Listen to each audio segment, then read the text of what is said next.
In the bitter cold, the officer stripped the prisoner of war of his clothes, then drew his pistol, ordering the prisoner to crouch in seawater at -30 degrees Celsius. Next, he pulled out a pocket watch and began timing, but barely a minute passed before the prisoner could endure no longer. He was helped and dragged ashore. Seeing this, the officer had no choice but to test it himself.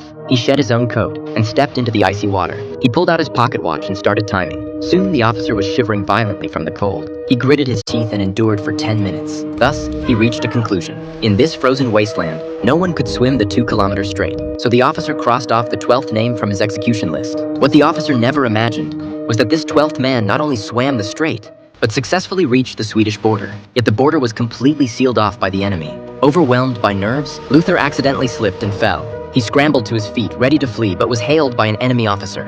Believing his cover blown, he froze, holding his breath in terror. Fortunately, the officer failed to recognize Luther and merely returned his hat. Luther, maintaining his composure, slid the hat back on, muttered a quick thank you, and dashed away. But the moment Luther vanished, the officer suddenly realized the man who had fallen was the 12th target on the list. He immediately dispatched a fighter jet to pursue Luther in flight. The jet attacked from behind. Through agile maneuvering, Luther evaded the bullets, but the gunfire triggered an avalanche. Snow instantly engulfed Luther, yet Luther miraculously survived once more. He struggled to crawl free from the snow. Meanwhile, the fighter pilot reported to the officer that Luther had been buried alive in the snow. But the officer refused to accept this without a body. He dispatched soldiers to the avalanche site, only to find a broken ski and a tattered backpack. Luther, already dragging his injured body, had long since continued walking toward his own country.